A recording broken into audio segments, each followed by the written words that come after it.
My advice to everyone out there who's frustrated, sad, angry, pissed off, feel those emotions, go to a kickboxing class, have a margarita, do whatever you need to do this weekend, and then wake up on Monday morning. We got to keep fighting.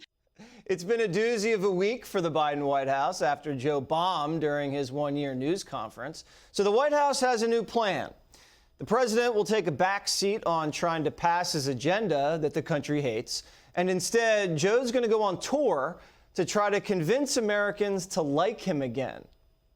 It's a reflection of how he wants to spend his time and his recognition that he wants to spend more time out in the country and less time behind closed doors negotiating. It's a reflection of how our own, of his view, which we share, of how we can best use his time. And there's nothing more valuable than the president's time. But Joe may need to lend some of his delusional confidence to his VP after Kamala Harris summed up their first year in this less than inspiring way. The first year of the Biden-Harris administration. It is time that is defined, a time that is defined by uncertainty. The people in this Zoom have been steadfast, and you have never stopped believing in what is possible and in our work to achieve that future together. And don't you dare question Biden about his shaky policies, or he'll give you a stern talking to. Why are you waiting on Putin to make the first move, sir? Biden's first year has been such a bust that even Time magazine put out this very special cover to commemorate his time in the Oval Office. But all it does is remind people how bleak the last year's been. So, Greg, you know, you just got to have a drink. You got to go to kickboxing class. Isn't that obvious? She is my kind of lady. When you're faced with serious problems, resort to violence and booze.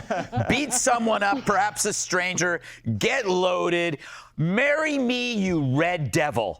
She is the best thing about this administration. I mean, just compared to how she was speaking to the vice president, right? It's like there's no competition. But I think this Sally Field strategy for President Biden not going to work. All right, you know, it's not this. It's not.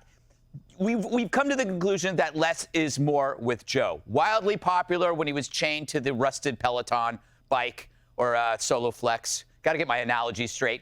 In the basement, and then when he came out of the basement, the numbers dropped. So you don't actually want to push him out there. Here's a better path for Joe. If it's not too late, stand up to the woke. Steer your party away from the progressive abyss. And for once and for all, burn your race card. Because every time you play the race card, you may forget about it, but we all remember it, right? I mean, he doesn't remember the things he says about this person and that person. But in this case, we do remember him. The idea of him, you know, getting out of D.C. to make everybody feel good. I mean, is this going to be like, you know, a back rub bus tour, or is it going to be like a boxcar Biden with magic fingers on a train? It's just all it's going to do is it's going to remind you that the guy that was before him wasn't so bad. Biden has been a real boon for Trump because we all got a 4-year break. We're getting a break to look back and go, wow, the Orange Godzilla, he actually did a lot of good stuff. You know, he did all right. He was able to quell like North Korea. We had those Middle East peace accords. We had a vaccine. We had an explosive economy before COVID. He was the first, excuse me, I spit. He's the first guy to really go off on China. And then everybody had to catch up with him. So, you know, and so when you have this break, it's really benefited Trump, but it's also benefited the Republican Party, right? They're suddenly the popular kid at the party, and they haven't done anything yet. So my advice to them is don't get cocky, and instead of doing politics, think about the people. The issues are there. You got crime, you got inflation, you got food prices, you got schools, you got freedom. I mean, stop playing politics, Republicans. Help the people, then they win. That's my advice. Can we get Friday, Greg, the whole week, or do we just have to get him on Friday? I just want to go to a bar.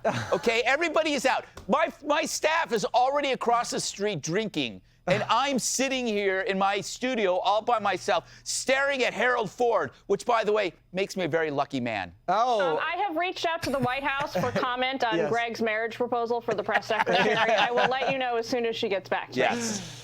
It would be Okay, all polygamous. right. So, Jillian, does Greg's strategy sound plausible, or do you think Joe getting out into the country, like every president says they're going to do, I got to get out of the White House, do you think that has a better chance of resuscitating him?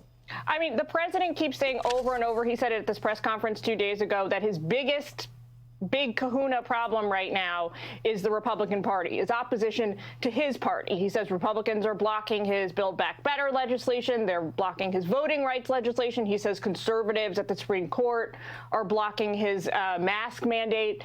But the reality for the president is that his party is in charge of the White House, the Senate, the House. He is never going to have a smoother path forward for implementing his agenda than he has right now today. Just checking my email. Oh, we've heard back from Jen Psaki. She says, a lot of hope, but no chance. Oh, striking out as always, Mr. Gutfeld. I'm sorry. Thank God I'm married. Yeah, I mean, not that it matters these There's always that days. to fall back on. That's Yes. right. All right. Harold Ford Jr., you know what this sounds like when the president says, I'm going to get out in the country and get out of the White House? Sounds like he's just going to go to more fundraisers. Isn't that what this is all about? Raise some more money and try to stem the losses in the midterms? Well, I think that stemming the losses is certainly probably the focus and maybe the motivation for it. But I think successful presidents never try to get in front of the people or behind the people. They try to meet people and walk alongside them. Yep.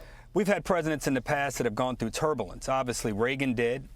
He at one point was in the mid-30s in his administration. In 1982, he came back and won. Clinton was in the high 30s. He came back and won. But Obama was at 42 when Obamacare passed. He came back and won.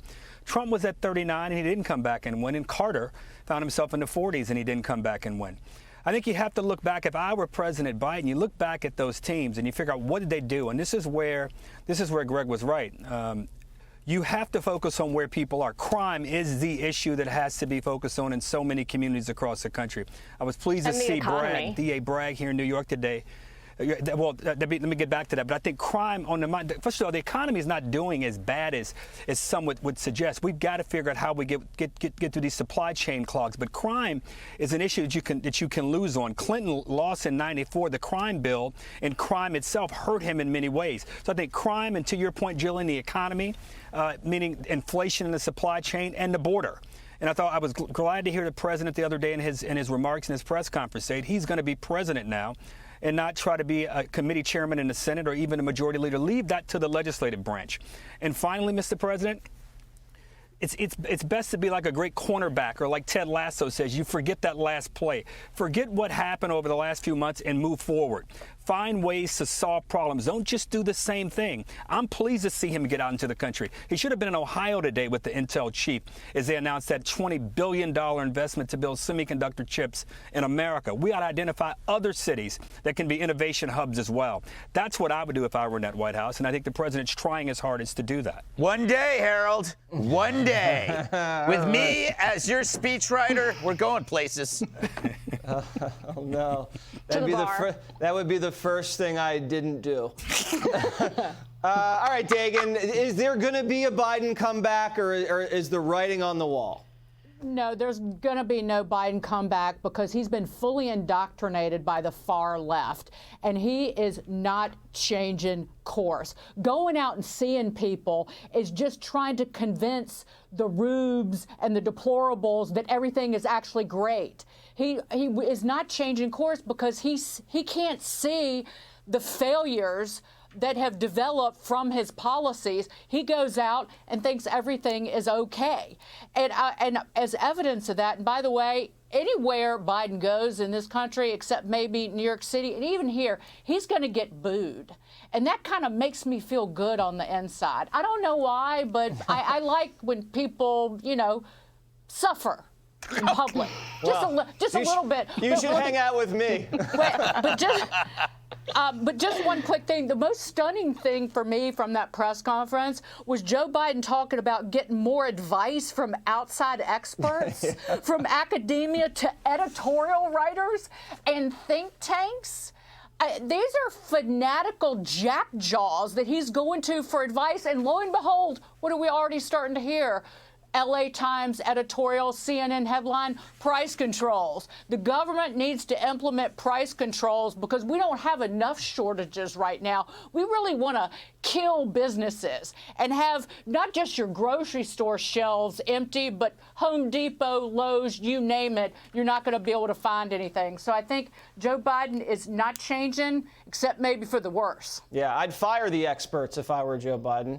All right, we got to go. We got to hurry up to kickboxing and drinks. So let's get moving. Hey, Sean Hannity here. Hey, click here to subscribe to Fox News YouTube page and catch our hottest interviews and most compelling analysis. You will not get it anywhere else.